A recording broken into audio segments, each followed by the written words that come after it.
Don't say no. So let's run through this real quick. And we're actually going to include in this also the no-nos, which we'll do down here. They both have a common theme, which is state your requests in the positive, okay, or deny requests in the positive. That's kind of the thing here. Now, let's go through this real quick. Give me a sentence that starts with don't. Don't what? Something specific. Don't hit. Hit. Stop. Talking. Quit. Doing that. Be specific. Hitting. Quit. Jumping on the couch. Okay.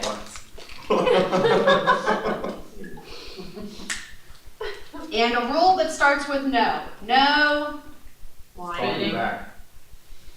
I heard lying first. Okay. All right. Now, real quick here, the brain works in pictures, right? When I say think of a red juicy apple, you do not think A-P-P-L-E, correct? You think red juicy apple. The mind operates in pictures. When you say a word or you give a command, people picture it, right? And the person is more likely to do what they can imagine. Think Olympic athletes, closing their eyes. Imagine visualizing your goal. Why do we visualize our goals? Because it helps us achieve them. We're more likely to do it. If anything you can imagine, you're more likely to achieve. Okay? So if the mind operates in pictures and anything we hear creates a picture in our mind, when we say don't hit, what does the child see? Someone hitting. The mind doesn't hear the negative command. The mind hears the pictures. And this is the picture. So in the child's mind, what they hear is hit, talk, jump on the couch, and lie. And then we say, don't run, you're going to fall. And then they run and they fall, and we say, I told you, why did you do that? I just told you not to do that. That's why they do it, because what they heard was run and fall. And they complied. They did what they pictured in their minds. So what we want to do is we want to create, these are all the negative, right? We want to create the picture of the positive behavior. So instead of don't hit, what do you want them to do? Gentle touch. Okay? Use gentle touch. Now, I'll tell you what, you all thought dip was tough. I will tell you right now, this is the most awkward, trickiest tool of all 152 tools, but I will also tell you, it is out of 152, as far as I'm concerned, the absolute best of them all. Every single time, within days, within minutes, people have miraculous, I could seriously fill a book of miraculous stories from this. Okay, instead of stop talking, what do you want them to do? Talking louder. Okay, talk more quiet. Inside voice. Okay, use inside voice. There's no one right way. Instead of quit jumping on the couch, what do you want them to do? Sit. Sit on the couch. Instead of no lying, what do you want them to do? Tell Tell the truth. Okay? And no-nos this is for when you are denying a request.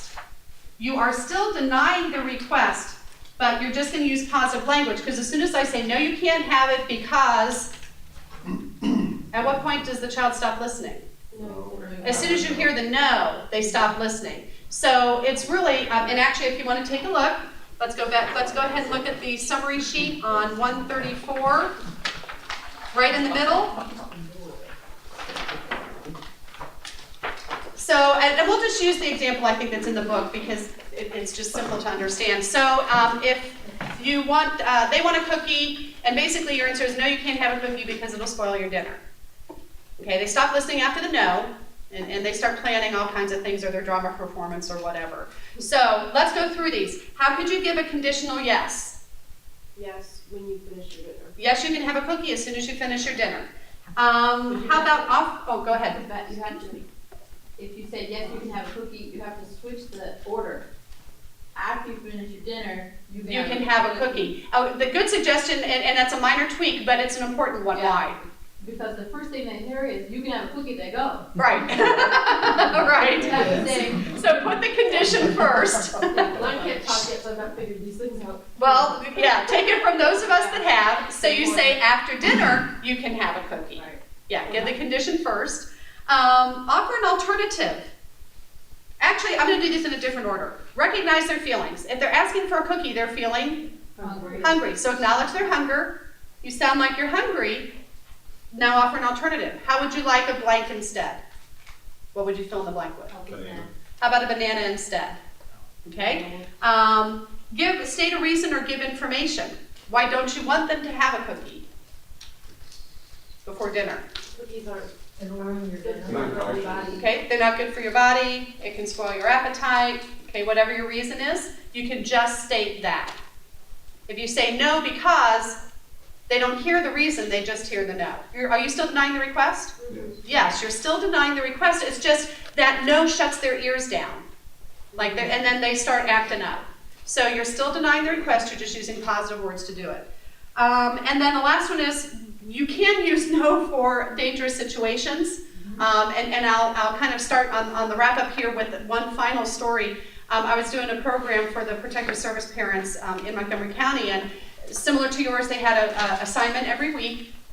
And just like you, your assignment this week is to practice don't say don't, no no's, choices, to bring in examples of that this next week and report back and let me know how it goes. And a mom came in and she said, oh my gosh, this is just the most amazing tool. She said, it saved my kid's life. And I'm thinking she's just like being dramatic, or kind of exaggerating, because I really do get like miraculous stories, but that was kind of over the top. I was like, oh yeah, and she goes, no, Jody, I'm serious, it saved my kid's life. She said, my kid is always running out in the street, and I'm constantly saying no and don't and stop and quit, and he never listens to me, and I'm constantly having to run after him. And all week long, I was flipping around my don'ts, and I was using positive. I hardly said no. I was setting limits, but I wasn't using the word no, and he was really listening. And he was staying up close to me, and then he started to run towards the street, and I just was afraid he was going to get hurt, and it blurted out, and I said, no! But it was the only time I'd said it the whole week. And he stopped dead in his tracks, which he never did when I said no. And as soon as he stopped, a truck came flying around the corner, and I swear to you, if he had not stopped, he would have been hit by that truck. And she said, I'm telling you, that tool saved his life. And it was because I stopped saying all the don'ts, no's, stops, and quit that he started listening, so that then when I said it that one time out of the week, he actually paid attention. So don't think you can never say it, but if you're constantly saying it, and I'll tell you right now, y'all are going to get a radar for this, and it's going to drive you crazy to go into the store or the playground or whatever, because now you're going to hear how much parents say, no, don't stop or quit. And you are not allowed to judge, because we've all been there. Okay? What you do is you hear somebody else say it and you go, God bless them. If that was me, how could I flip it around? And you use it for your own practice and your own experience. Okay? No judging. If you do know them well enough, you just model it with your own child. You don't lecture them. You don't give any advice. You just model it with your own child, and you hope they pick up on it. Hi there. This is Jody. Would you like to practice what you just learned? Here's an activity that we do in the live class. Just grab a partner. It can be an adult or a child. It's lots of fun. There we go. We're going to play a version of Simon Says, except in this version of Simon Says, Simon won't say don't. So here's how it works, okay? If I'm Simon, what's your first name? Sean. We'll do, she's rubbing her hands together, okay? You just keep rubbing your hands together. She picks what she wants to do. She chose to rub her hands together. I have to get her to stop rubbing her hands together without saying, don't rub your hands together. So what might I say to her? Clap your hands, or give me a hug, or put your hands to your side. Okay, but you just can't say don't, no, stop, or quit. If I say put your hands to your side, I didn't say don't, no, stop, or quit, so she has to do what I say. If I say don't rub your hands, what's she going to do? She's going to keep rubbing her hands. Okay, so I'm just going to give you 1 minute. So decide right now who's Simon. 5, 4, 3, 2, 1. Okay? All right, I'm going to give you 1 minute. Whoever's not Simon, start doing something. Okay?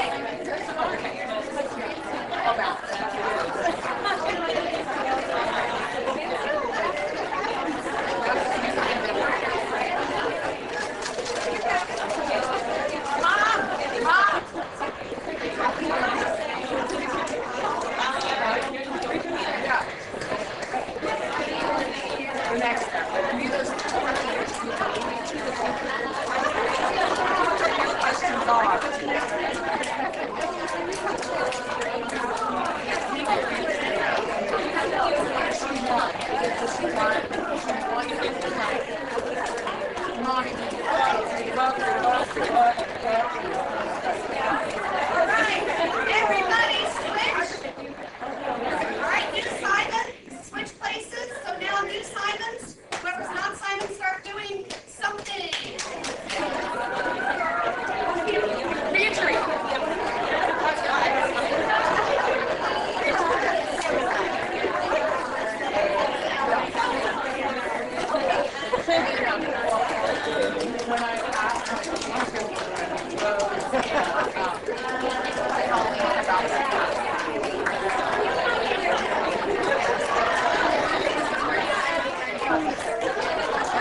me how easy, difficult? Give me some examples. Did they get stuck?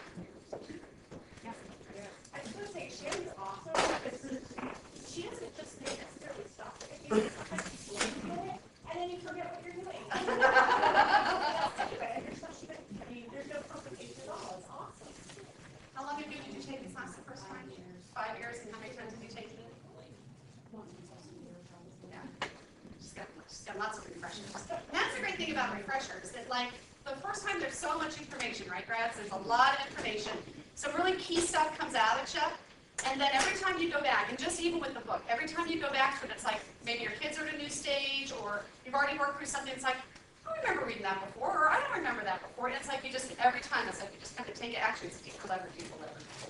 So yeah, you got a good partner there for that. What else? Any others that you got stuck with? Was it tricky? Yeah. Isn't it awkward? Didn't it sound weird? Yeah, very much out of the norm. I can remember being with my kids. The one thing at the time I really remember, we were at an amusement park. My daughter was about ready to spill her ice cream cone, and I said, make sure you keep the ice cream in the cone. Very simple, right? And then somebody behind me was like, well, that's the weirdest way I've ever heard that said.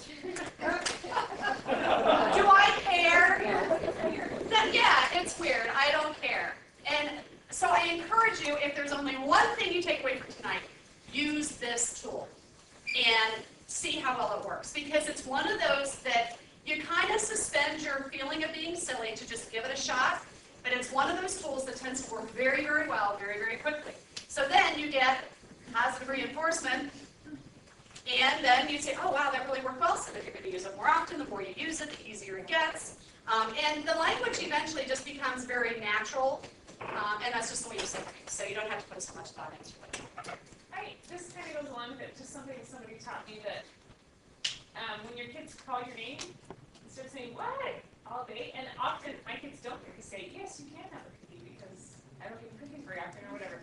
But that I say yes, and it made such a difference for them just to hear me when they call my name. Mom, I say yes, rather than what? and